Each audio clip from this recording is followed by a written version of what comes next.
Vous avez déjà eu l'impression que le monde partait complètement en vrille? Que malgré tous nos efforts pour être optimistes, les catastrophes, les injustices et l'absurdité semblent toujours l'emporter? Si oui, alors vous allez adorer le conte que je vais vous raconter aujourd'hui, Candide, ou l'optimisme de Voltaire. Préparez-vous à un voyage complètement fou, une aventure qui va vous faire rire, réfléchir et peut-être même changer votre vision du monde. Imaginez un jeune homme nommé Candide, qui vit dans un magnifique château en Westphalie. Il est pur, un peu naïf, et a été élevé par le plus grand philosophe de tous les temps, Maître Pangloss. La devise de Pangloss: tout est pour le mieux dans le meilleur des mondes possibles. Pour Candide, chaque chose qui arrive, même une petite contrariété, fait partie d'un grand plan parfait. La vie est belle, le ciel est bleu, et tout va bien. Jusqu'au jour où il se fait surprendre en train d'échanger un baiser innocent avec la belle Cunégonde, la fille du baron. Scandale! Le baron, furieux, le chasse du château à grands coups de pied. C'est le début des ennuis, mais notre Candide, toujours confiant, se dit que ce n'est qu'un petit détour dans sa vie parfaite. À peine sorti de son cocon protecteur, Candide découvre la dure réalité. Affamé et sans un sou, il se fait enrôler de force dans l'armée bulgare. Adieu la liberté, bonjour les exercices militaires absurdes et la discipline de fer. Il est battu, humilié, et découvre que le monde n'est pas aussi bienveillant qu'on le lui avait dit. Après avoir tenté de s'échapper pour simplement se promener, il est condamné à mort puis gracié de justesse. Il finit par déserter au milieu d'une bataille sanglante. Candide se retrouve alors au cœur de la guerre entre les Bulgares et les Avars. Et là, c'est l'horreur absolue.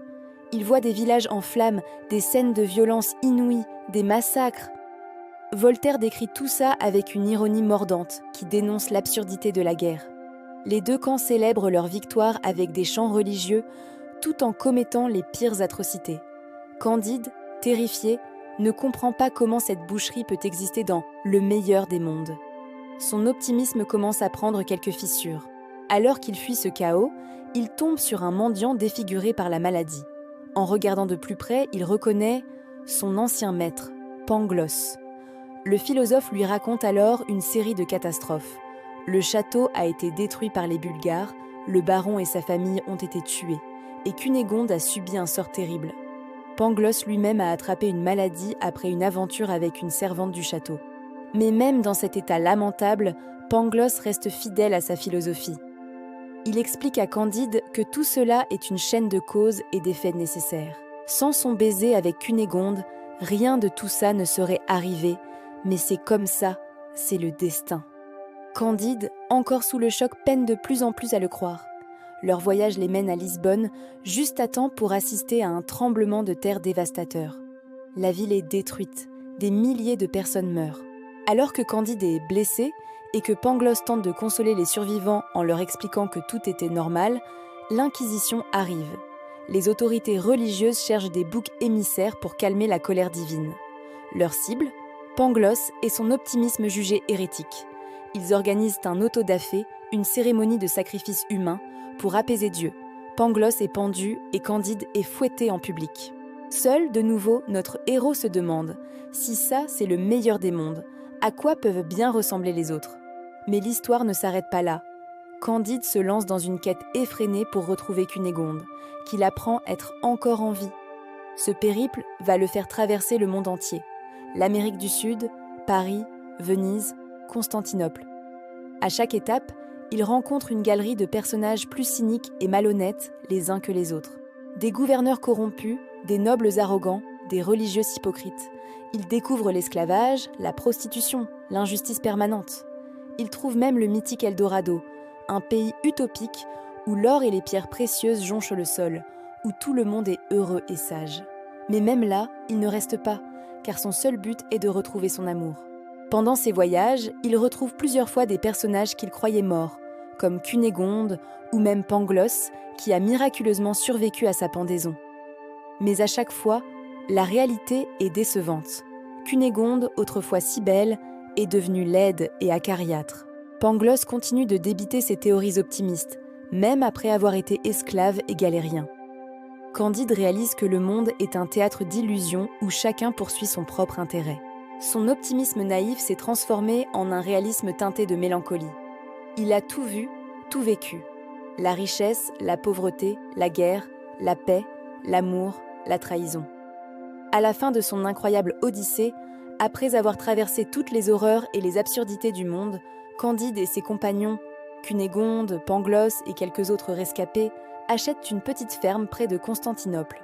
Ils passent leur temps à débattre de philosophie, à se plaindre de leur sort sans rien faire de leur journée. Un jour, ils rencontrent un vieil homme qui vit heureux en cultivant son petit lopin de terre.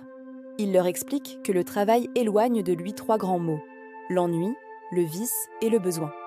Cette rencontre est une révélation pour Candide. Alors que Pangloss continue de philosopher sur le fait que tous les événements les ont menés à ce moment précis, Candide lui coupe la parole avec une phrase devenue légendaire.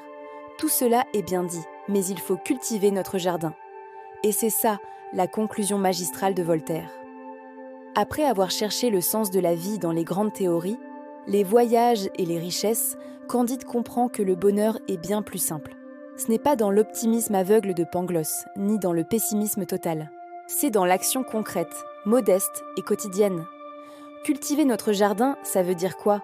Ça veut dire arrêter de vouloir refaire le monde avec des discours et commencer par améliorer ce qui est à notre portée, notre travail, nos relations, notre petit coin de terre. C'est une philosophie pragmatique, une invitation à se concentrer sur le réel plutôt que sur les utopies. Voltaire ne nous dit pas de renoncer à l'espoir, mais de le placer dans des actions tangibles.